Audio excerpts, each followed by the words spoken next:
안녕하세요. 안녕하세요. 비자 인 코리아 체인.com 행세사무소의 정만익 행여사입니다. 오늘 아침에 굉장히 좋은 뉴스가 있어서 여러분들께 강의를 해 드립니다. 자, 비수도권 유학생. 비수도권은 서울, 또 인천, 그리고 어디요? 네, 경기도를 제외한 모든 지역을 비수도권이라고 합니다. 비수도권에 D2 비자, 유학 비자로 한국에서 열심히 공부하고 있는 유학생의 부모에 대해서 농번기의 계절근로자 비자가 이제 EA 비자인데 EA 비자로 초청할 수 있다라는 기사가 나와서 여러분들께 조금 더 자세하게 설명을 해 드립니다. 자, 비수도권 대학의 유학생 부모님을 초청을 해서 부모님이 농번기 시즌에 가장 바쁜 시기죠. 계절 근로자로 참여가 가능하다. 그래서 여러분들 관심 있는 유학생 분들은 이걸 조금 더 참조하시면은 굉장히 도움이 될 것 같습니다. 자, 미리 여러분들의 구독, 좋아요 큰 힘이 되고 있습니다.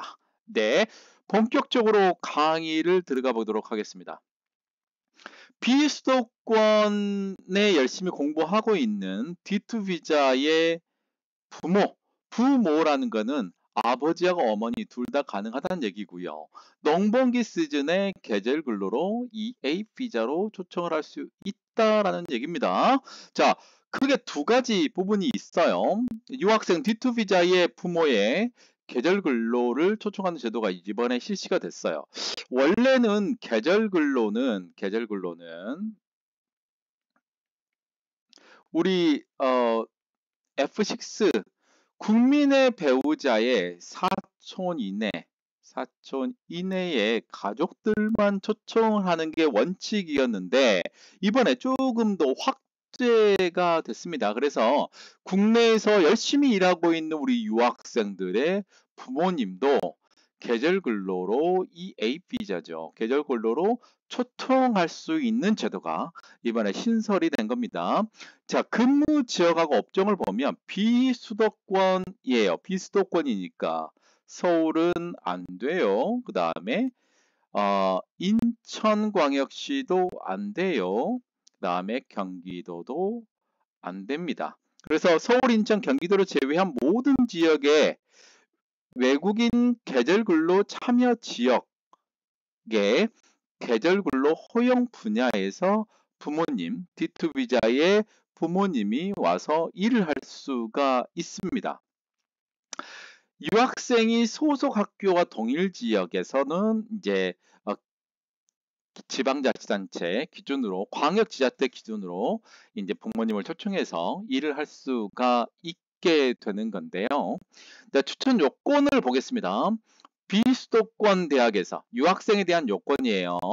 유학생은 서울, 인천, 경기 이외의 지역에서 D2 비자로 이제 공부를 하고 있는데 그 비수도권 지역의 인증대학입니다. 인증대학은 조금 이따 제가 설명을 해드리고요. 1년 이상 공부를 하고 있는 D2 비자만 해당되기 때문에 만약에 E9 비자 근로자라든가 E7 비자 근로자라든가 이런 근로자들이 지금 유학 활동을 하더라도 D2 비자가 없기 때문에 이분들은 부모님을 초청할 수 없다. 공부만 하고 있는 D2 비자, 비수도권, 서울, 인천, 경기도를 제외한 인증대학에서 1년 이상 공부하고 있는 유학생 중에서 학기가 2개 학기, 그러니까 1년 이상의 D2 기간이 있어야 된다. 그러니까 공부할 수 있는 기간이 최소한 1년은 남아 있어야 된다. 그리고 중요한 게 국내법 위반 사실이 없어야 됩니다. 국내법 위반 사실은 일반적으로 어떤 거냐면 외국인 여권을 갱신 신고할 때 늦은 사람 또는 허가를 받지 않고 일해서 D2 비자 중에 벌금이나 과태료, 범칙금이나 과태료 낸 사람들은 해당 사항이 안 된다. 이렇게 보시면 될 것 같고요. 그리고 부모님의 여권, 부모님의 여권은 부모님이 만 55세 이하여야 합니다. 만 나이입니다. 만 인터내셔널 에이지로 55세 이하이어야 됩니다. 만 55세까지는 포함이 된다.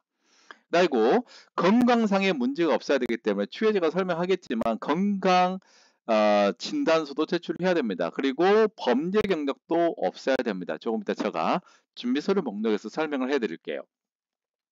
일반적으로 C4로 지방자치단체하고 계약을 해서 단기 비자로 90일만 일할 수 있거나 아니면 이제 이 부분을 추천을 해드리죠.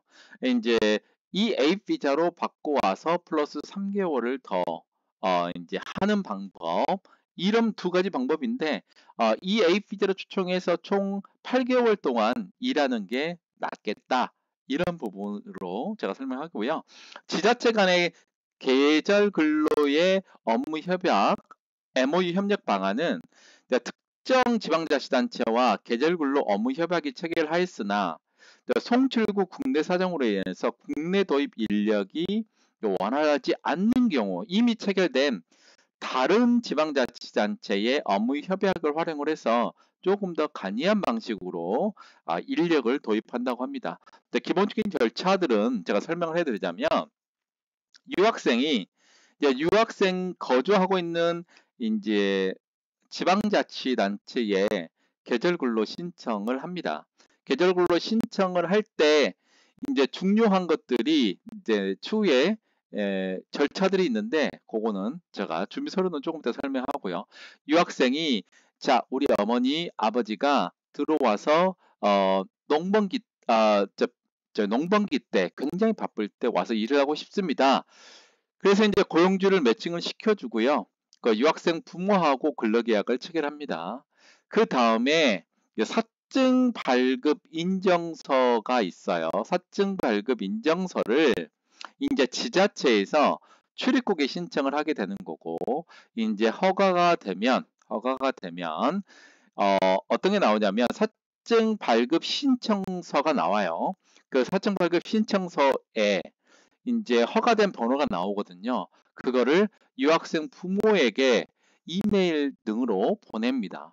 그래서 그 이후에 부모님이 한국 대사관에 이 사증 발급 신청서를 제출하고 입국을 하게 되는 건데 입국한 다음에 이제 외국인 등록이 당연히 되겠죠. 지문 날인을 하고 이제 근로활동을 시작하게 됩니다. 이제 사증 발급 인증서하고 사증 발급 신청서 이게 해외에서 발급받는 거는 사증 발급 신청서인데 사증 발급 인정이 들어가 있잖아요. 이건 어떤 거냐면 한국에서 검토하는 게 조금 더 빠르잖아요. 그래서 지방자치단체가 에서 관할 출입국으로 심사를 맡기는 거예요. 이제 사증 발급 신청서입니다. 사증 발급 신청서는 제외 공간에서 대사관이나 영사관에서 이 서류에 관련돼서 확인을 하는 게 아니고 한국 출입국 지방자치단체가 소속되어 있는 출입국의 관할 출입국에서 심사를 사증과에서 신청을 해서 이제 신청을 하게 되면 추후에 이제 사증 발급 인정번호 발급 인정번호가 나와요. 이 인정번호가 이제 그렇게 이 하나만 나오는 게 아니고 사증 발급 신청서에 모든 인포메이션이 들어가서 나오게 됩니다. 그래서 나중에 이제 비자 허가되면 visa.go.kr에서 기본 정보를 입력하고 다운로드 받으면 허가가 되면 사증 발급 신청서에 사증 발급 인정번호라든가 기본적인 부모님의 인적 사항이 나옵니다.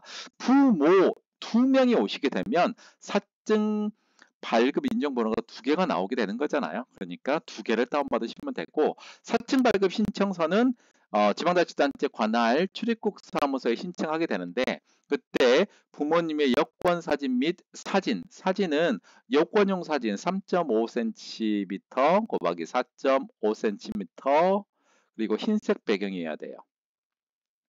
흰색 배경으로 이제 준비를 하시고, 이거는 실물로 된 사진입니다. 그래서 이제 사진 찍고 국내로 보내주면 국내에서 프린팅도 할 수 있죠.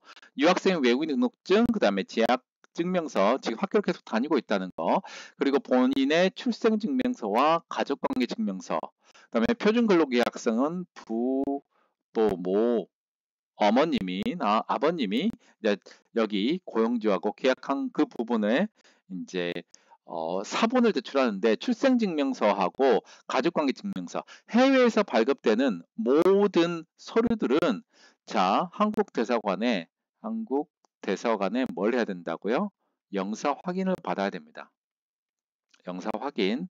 그래서 해외에서 발급되는 서류들은 이제 출생증명서, 가족관계증명서. 그래서 가급적이면 여권 이름이 기표되어 있는 출생증명서, 본인 유학생 출생증명서, 그리고 가족관계증명서, 어머님, 아버님 들어오실 어머님, 아버님의 여권 이름이 명확하게 기표되어 있게끔 해야 됩니다. 그래서 사증 발급 인정 신청을 하고 사증 발급 인정 번호가 나오면 이제 visa.go.kr에서 다운로드 받아서 사증 발급 신청서를 출력하시면 되는데, 이게 출력하면 사진까지 다 나오게 됩니다. 그래서 이거를 부모님한테 보내고, 부모님께서 해외에 있는 대한민국 대사관, 영사관에서 이제 신청을 하게 됩니다. 이제 부모님이 신청을 할 때는 사증 발급 신청서, 사증 번호, 발급 인정 번호가 이제 기재가 돼 있어요. 이제 사증 발급 인정 신청을 하게 되면 초에 사증 발급 신청서에 사증 발급 인정 번호, 또 부모님의 사진 등이 기재되어 있는 거를 다운로드 받으면 되거든요. 이제 그거를 준비하고, 여권, 오리지널 여권입니다. 부모님의. 그리고 사진은 아까 지금 말씀드렸던 흰색 병에 3.5 곱하기 4.5cm인데, 사증 발급 인정 신청서에 이미 사진이 나온 경우는 크게 중요한 게 않고요. 그다음에 수수료는 이제 보통 한 20불 내외로 알고 있어요. 중요한 게 이제 건강진단서와 혈액진단서입니다. 건강 진단서는 부모님이 뭐 특별하게 거동에 불편함이 없다는 걸 확인해야 되잖아요. 그리고 이제 35개 국가, 대부분의 동남아시아 국가 국민들은 혈액진단서를 제출을 해야 되는데, 혈액진단서는 어떻게 하느냐면, 그 해당 대한민국 대사관의 웹사이트에 가보면 그 웹사이트에 한국 대사관에서 지정한 지정 병원이 따로 있거든요. 이 지정 병원에 가서 이제 혈액 검사를 반드시 지정된 병원에 가서 혈액 검사를 받아서, 그리고 이제 제출을 해야 되고, 국적 권한이 있는 기업하는 건 범죄 경력 증명서. 범죄 경력 증명서는 이제 그 나라 스리랑카, 캄보디아, 방글라데시에서 범죄 경력 증명을 할 수 있는 그 서류를 이제 제출을 해야 됩니다. 이렇게 서류를 제출해서 한국에 입국을 하게 되면 외국인 등록하는 절차를 지문 달인하고 하는 절차를 받겠죠. 네, 그 다음에 이제 제가 설명해 드릴 것이 이제 비수도권, 이제 서울, 인천, 경기를 제외한 지역을 이제 우리는 비수도권이라고 합니다. 비수도권의 학위 인증 과정에서 인증되어 있는 불법 체류율이 1% 이하인 인증대학교가 77개구가 있습니다. 강원도는 이제 원주대, 강원대, 연세대, 미래, 한림대학교가 있고요. 또 세종, 대전, 충청도는 28개 학교가 있어요. 건국대, 글로컬, 건영대, 고려대, 세종, 나사렛대학교, 남서울대학교, 대전대학교, 모건대학교, 표지대학교, 백석대학교 읽어보시면 될 것 같고요. 전문대학에서는 한국영상대학교, 대학원 과학기술연합대학원대학교, 한국개발연구원, 국제정책대학원대학교가 있다. 대구, 경북은 14개 대학교인데요. 경북대학교, 경운대학교, 경일대학교, 계명대, 김천대, 대구 카톨릭대, 대구 한의대, 동국대, 와이즈, 그 다음에 안동대, 영남대, 포항, 공대, 한동대가 되고, 전문대학교는 이제 구미대하고 영진 전문대가 됩니다. 울산 그리고 부산, 경남은 20개 교인데 경남대, 경상국립대, 경성대, 동명대, 동서대, 동아대, 동의대, 부경대 등이 있고요. 2년대는 거제대, 그 다음에 울산과학대, 그다음 대학은 한국전력국제원자력대학원 대학교, 그다음 광주는 10개교, 광주과학기술원, 광주대학, 군산대학교, 동신대학교, 우석대학교, 원광대학교, 전남대학교, 전북대학교, 호남대학교 등이 있고, 전문대학은 전주비전대가 한 곳이다. 제주도는 이제 제주대학교만 가능하다. 그래서 총 77개 대학에서 이제 열심히 공부하고 1년 이상을 공부를 하고 있고 남은 기간이 1년이 남은 사람 중에서 이제 출입국 위반이 없다. 위반 사실이 없다. 범죄 경력이 없는 사람, 그리고 부모님은 만 55세 이하, 만 55세까지 들어올 수 있고요. 범죄 경력이 없어야 되겠고, 그리고 이제 어 메디컬 체크를 해서 실제로 이제 의료, 잠시만요. 명확하게 기억도 안 나네. 예, 여기 건강진단서. 그게 그렇게 기억이 안 나네요. 예, 건강진단서에 이제 문제가 없어야겠다. 이렇게 해서 부모님이 1년에 맥스로 이제 8개월까지 거주할 수 있잖아요. 그리고 난 다음에 또 기회가 있으면 또 올 수 있는 여력이 있기 때문에 여러분들에게 굉장히 큰 도움이 될 것이다. 뭐 지역은 다를 수도 있고 또 같이 살지 않을 수도 있지만 부모님이 일을 하면서 또 얼굴도 볼 수 있고 또 주말에는 또 여행도 갈 수 있는 굉장히 좋은 기회다. 이렇게 생각을 합니다. 자, 오늘은 비수도권 유학생 부모가에 대해서 농번기에 계절 근로로 초청할 수 있는 게 법무부에서 이번에 발표를 했죠. 그래서 비수도권에 있는 인증대학을 보면 77개국인데 인증대학에 있는 유학생들은 적극적으로 지방자치단체에 문의를 해서 부모님이 건강하시고 일을 할 수 있는 여력이 있으시면 일을 하시는 게 훨씬 좋을 것 같아요. 왜냐하면 농번기 때 일을 해도 한 달에 200만 원 넘게 벌잖아요. 그 굉장히 크게 여러분들 가정에 굉장히 보탬이 되지 않을까 싶습니다. 지금 동영상이 11,000명은 안 돼 있고요. 예, 이제 10,000명에서 11,000명으로 가고 있는데 올해 2만 명이 될 수 있게끔 여러분들 많이 제 유튜브 채널 좀 홍보 좀 부탁드리고요. 합격의 법학원 출입국 이민 강의가 작년 12월 달 그리고 올해 1월 달에 거쳐서 총 24강 강의로 지금 온라인 동영상 강의로 올라와 있습니다. 정말 저번 달에 많은 분들이 강의를 해주셔서 저도 굉장히 큰 힘이 나고 또 강의 들으시는 분들 중에서 또 궁금한 사항들 연락을 주시면 제가 최선을 다해 설명을 해드리고 있거든요. 행정사 분들께서는 뭐 출입국 이민 강의 많지만 저 장만희 행정사의 합격의 법학원의 출입국 이민 강의는 굉장히 오래됐잖아요. 9년 됐죠. 그 강의를 들으시면 틀을 잡고 페달을 잡는데 굉장히 도움이 될 것 같습니다. 오늘은 비수도권 유학생의 부모가 농번기에 계절 근로로 한국에 들어와서 일을 할 수 있다는 법무부 최근 보도자료에 근거로 해서 여러분들께 최대한 자세하게 설명해 드리려고 했습니다. 항상 건강하시고 또 유학생분들 체류자기 활동 허가를 받고 충분하게 여러분들 일할 수, 시간제 근로로 파트타임으로 일할 수 있기 때문에 반드시 한국의 법률을 좀 잘 따라서 이제 불이익한 부분이 없도록 했으면 좋겠습니다. 자, 여러분들 하여튼 D2 비자로 열심히 공부하고 계시는데 부모님 오셔서 일을 하고 또 주말에는 또 한국의 여러 곳을 또 여행도 할 수 있는 그런 좋은 기회를 부모님과 만드시기를 기대하겠습니다. 이상 비자앤크의 장인닷컴 행사 사무소의 정관 행사였습니다. 감사합니다.